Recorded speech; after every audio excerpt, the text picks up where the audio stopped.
Good morning, Deep River family. This is Heidi Miner, and it is my joy and delight to welcome you to our worship this day. Announcements for this week.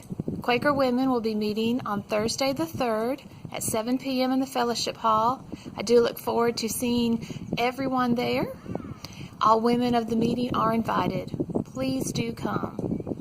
Also, go ahead and mark your calendars for the 19th of March, in which the barbecue sale will be held. Let's support the men and their delicious barbecue. Have a great meal and fellowship with that. Also coming up later in March will be the opportunity for Bible study with Dawn. So we look forward to providing that for you. If you are interested in that, please let the office know. But again, we will have further announcement about that later on in March.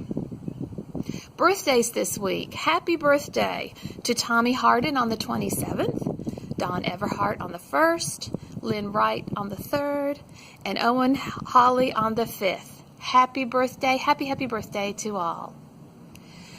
We all do such a great job of this, but just a quick reminder to keep those on the prayer list in our prayers, and also those in the shut-in list.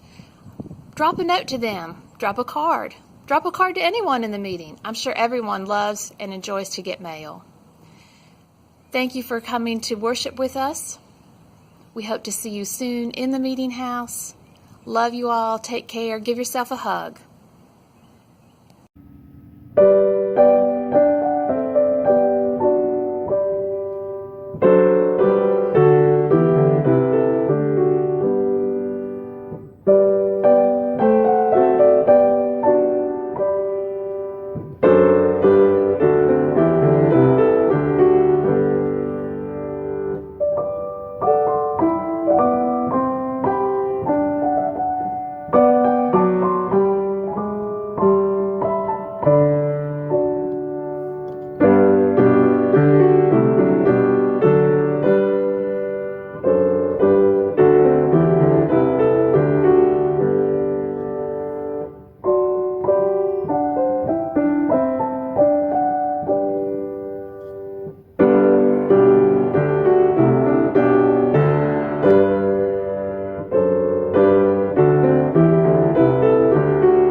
Our scripture reading is from Luke 9:28 through 43a.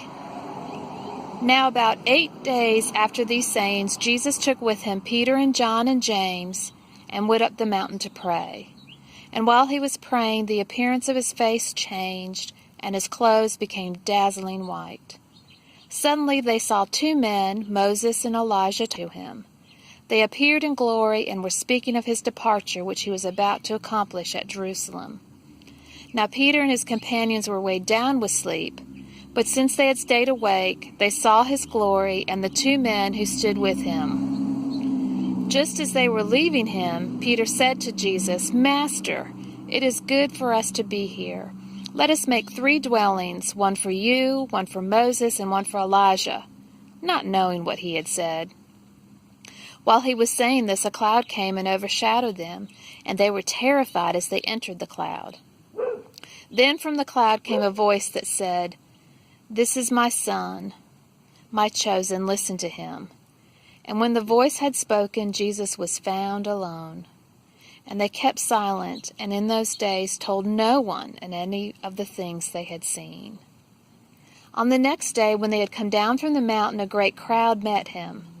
Just then a man from the crowd shouted, "Teacher, I beg you to look at my son. He is my only child." Suddenly a spirit seizes him, and all at once he shrieks. It convulses him until he foams at the mouth. It mauls him and will scarcely leave him. I begged your disciples to cast it out, but they could not." Jesus answered, "You faithless and perverse generation, how much longer must I be with you and bear with you? Bring your son here." While he was coming, the demon dashed him to the ground in convulsions. But Jesus rebuked the unclean spirit, healed the boy, and gave him back to his father. And all were astounded at the greatness of God. Good morning, friends. Welcome to Meeting for Worship. I'm confident we'll be together again soon, face to face. In the meantime, this morning we're going to look at a story from Luke's Gospel. Now, I know I told you that we were going to listen to the wisdom of some of our Quaker forebears for a few weeks. However, I decided that rather than do that every week for about a month, it might be better to do that about once a month. So look for that more in the future. However, when I saw one of the passages of Scripture that's associated with this day historically, it was too good to pass up. So I wanted to look at this story about the Transfiguration experience, as it's known, from the 9th chapter of Luke. But before we do that, I want to take two flashbacks, one way back and one just back about to the beginning of this chapter. But first, the way back flashback goes all the way to the 12th chapter of Genesis. I'm going to read for you. The second verse says, "I will make of you a great nation, and I will bless you, and make your name great, so that you will be a blessing." Now that's the covenant that God made with Abram at the very beginning of the story of the Hebrew people, when God called Abram from his home to a new place and said, "Follow me, good things are going to happen." But that last part of the covenant, that's the part I want you to listen to in this flashback. The part of that says, "So you can be a blessing." Now, if you've ever wanted to have any kind of great oracle-like insight into the will of God, this is it. This is the origin story. You know, if you've ever watched any comic book kinds of movies, the only real way to understand the heroes or the villains is to understand their backstory, their origin story. How did they come to be the way that they are? Once you understand that, it makes most of the rest of who they are and what they do make sense. Same way with the story that we listened to in Luke this morning. Knowing the backstory, that the hearers that first heard this story, that first received Luke's gospel, the backstory that was part of the setup, it's important for us not to miss that. And the backdrop for this is this earliest covenant. Now, this is the earliest particular covenant. Now, there was a covenant with Adam, covenant with Noah, but those were sort of general covenants with all of humanity. The covenant with Abram was the beginning of the special promises that God made to the Hebrew people. Go where I tell you to.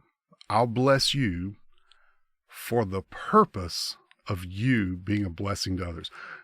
God's essentially saying to Abram, listen, I've got a grand plan. What I want to see happen is I want the whole world to be blessed. That's the plan. Really want the whole world to be blessed. Got to start somewhere. I'm going to start with you. Abram, I'm going to bless you and your people so that you can spread it around. You can make sure that everybody else that you come into contact with gets blessed too. That was God's original plan.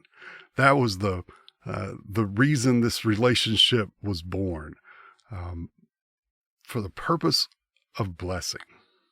Now, back to the story in Luke.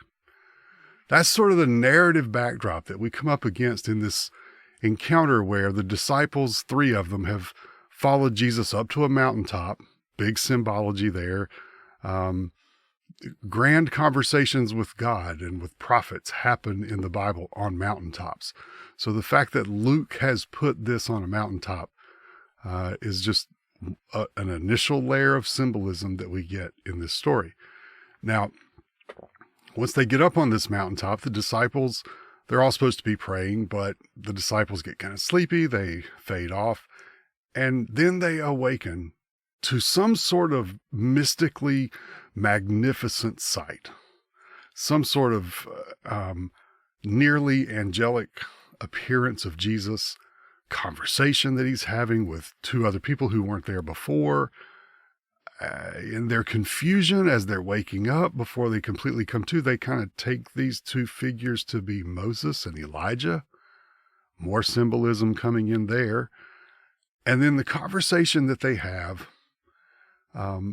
affirms the identity of Jesus. Now, as Luke tells this story, by the time we get to this part in the 9th chapter, for a chapter or so, he's been building up this question of who is Jesus?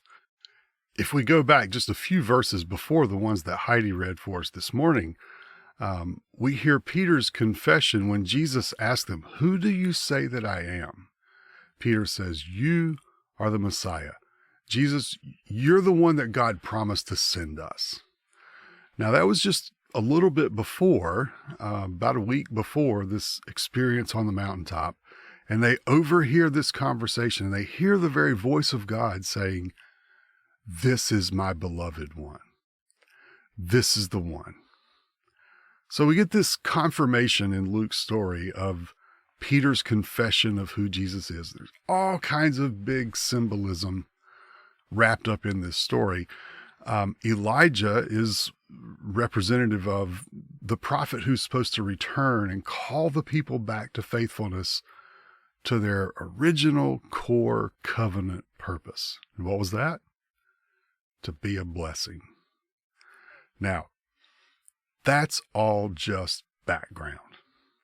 The part about this that was too good to pass up, that I wanted to talk with you about this morning, is the part about Peter's response to the whole thing. Now, okay, a word about Peter. Peter's one of my favorite characters in all of the New Testament, but he almost always plays a tragic role. He's almost always the comic relief in the story. Peter steps up and volunteers as much as just about any other disciple. We hear a lot more words from Peter. Unfortunately, almost every time poor Peter steps up, he's giving us a precise example of what not to do. He's the most consistently bumbling, fumbling, flailing disciple, blindly not getting it. Now, that's a theme in and of itself in all of the Gospels with the disciples. You know, if we think of ourselves as being represented in these stories by the disciples, we have to be careful not to read them as heroes, because that's really not how the stories are told. And Peter's usually the ringleader, stepping up to give us a great example of what not to do. Sure enough, in the story that we look at today, Peter fulfills his typical role. He shows up, and after they see this magnificently mystical, spiritual revelation, they have this experience of spiritual insight. Peter's response is to say, "Oh, wow, this is big." I mean, he gets how big it is. He gets that this is really a moment. And he says, "You know what we ought to do? We ought to build some tents, some booths up here, and just stay here, just soak this up. This was so good. We ought to just stay in this moment and enjoy it as long as we can." And unfortunately, that response is just a continuation of the bumbling, fumbling, missing Jesus's point kind of role that Peter has played throughout this whole story that Luke tells. You can almost hear the eye roll in Jesus's response to Peter when he says, "No, that's not what we're going to do." Now, keep in mind, they've just heard the voice of God saying, "This is my beloved child. Listen to him." And in Jesus' response, "No, Peter, we're not going to stay up here. We have stuff to do." They go back down the mountain, and the text goes on and says, the next day, they wake up to this scene where a man is frantic and coming to Jesus. And he is complaining that his son is in a terrible state. He is beset by all kinds of evil, this man assumes, and he's having all kinds of these weird physical experiences, frothing at the mouth, having seizures. This man comes in a state and says, "Jesus, Jesus, I've tried to get your disciples to help me. They can't help me. They won't help me. Please make my boy okay."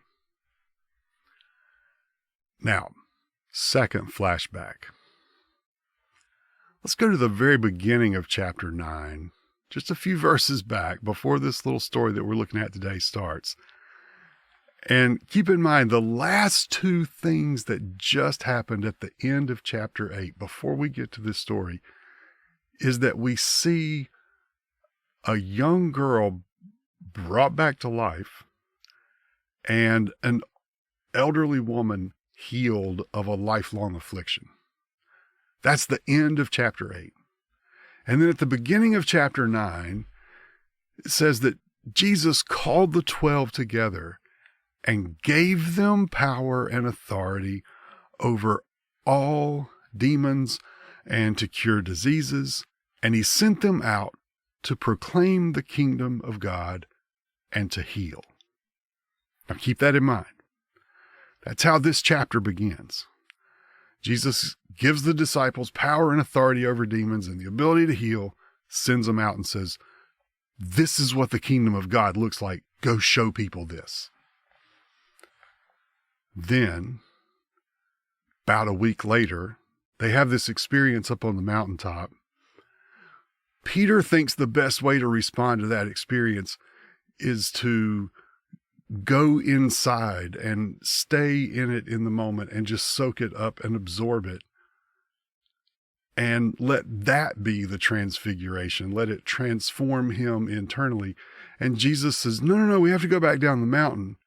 And when they get back down to the mountain, they find the exact scene that Jesus said he had prepared them for, and they weren't doing anything about it. Sounds kind of like the same practical results down here at the foot of the mountain as to what Peter did up on top of the mountain. Peter was so wrapped up in his own experience of this revelation that they'd had about who Jesus was and why Jesus mattered, that he just wanted to bask in it.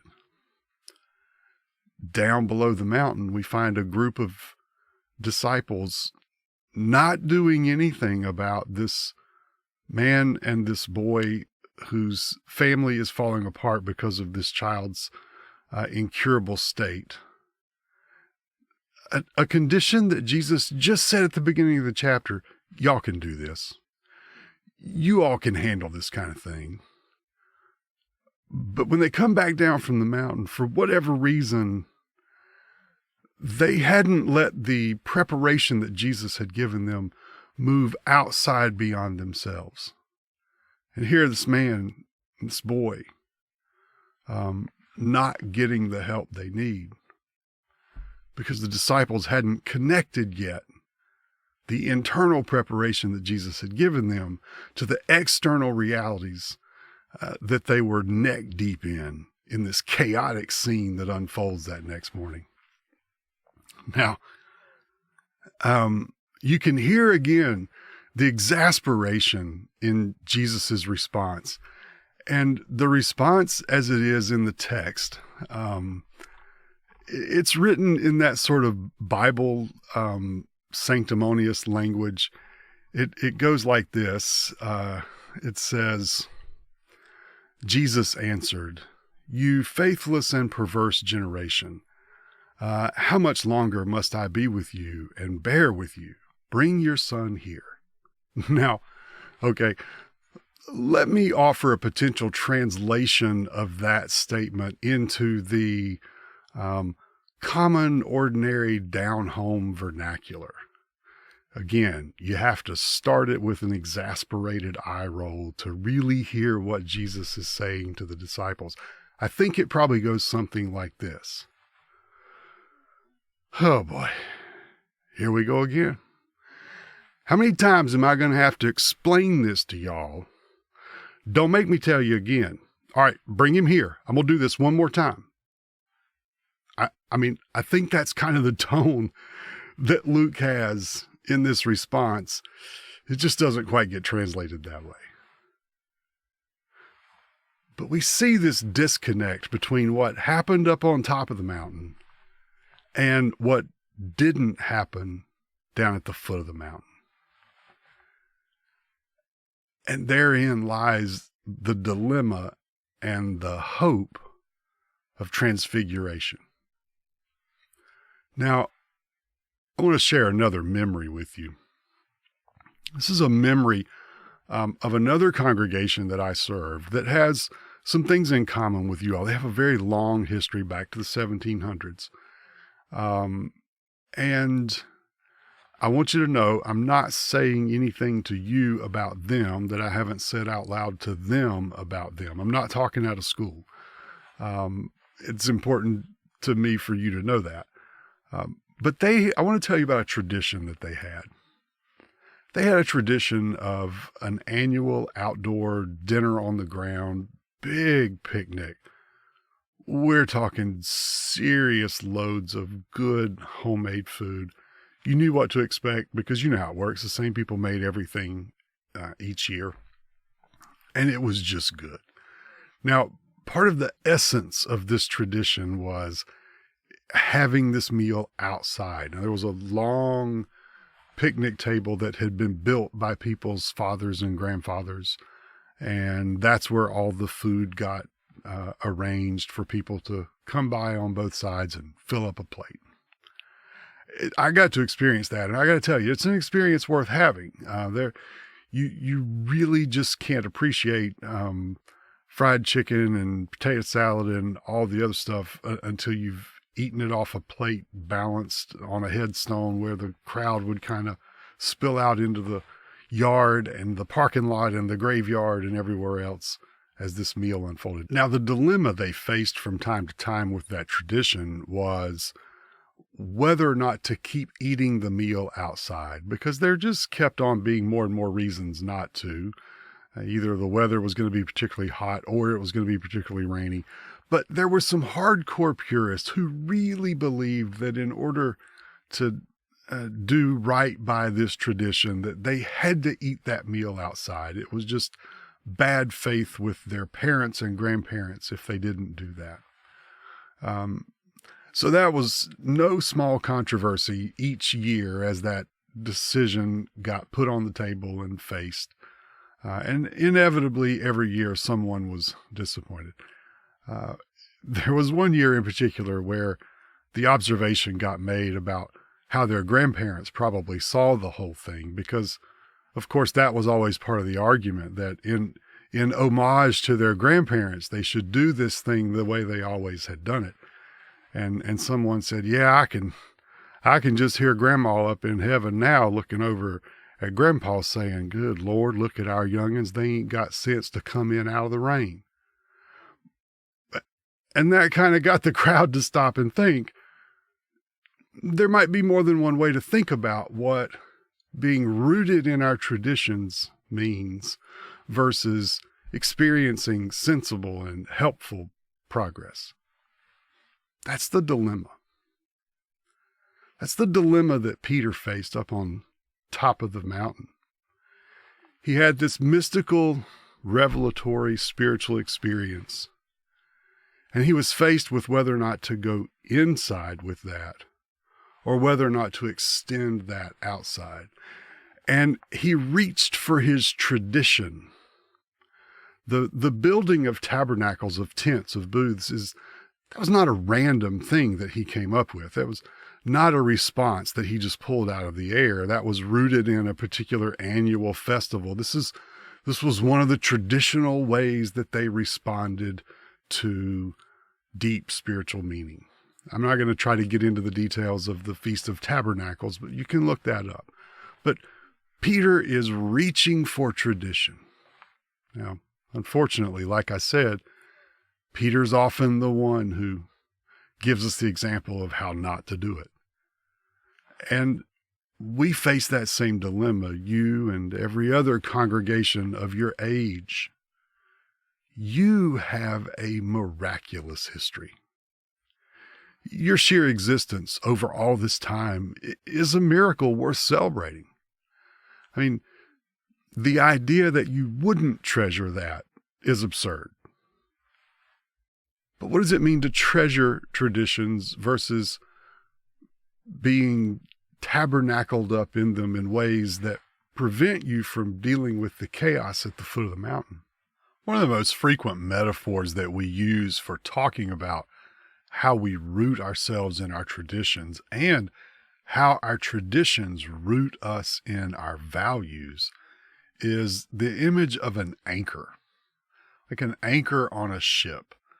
Now, keep in mind that the purpose of an anchor is to keep you rooted in place and keep you safe. You don't want to be adrift in a storm, or if the crew needs to sleep and no one can stay up, you don't want to drift in an unknown way so that in the morning you don't know where you are. Your anchor keeps you safe in a variety of ways. However, most people are familiar with the idea that if the rope on an anchor is too short, it doesn't actually work. It can actually endanger the ship if there's not enough slack in the rope to allow you to drift and shift with the current as you need to, while still being anchored, still being safe and kept in place. Now, that's a good way to look at that analogy. The metaphor of an anchor and how our traditions root us in our values. That's a helpful metaphor. Here's the thing. We need to complete the metaphor. Yes, the purpose of an anchor is to keep the ship in place and keep it safe. But the purpose of a ship is not to stay with the anchor. It's the other way around. The purpose of the anchor is to go with the ship. It doesn't always keep you in the same place. It's just that as you lift the anchor and use the ship for its intended purpose, to get from where you are to where you want to be or where you need to be, to go on a journey to wherever, you take the anchor with you. And when you get to the next place you need to be, you drop anchor again.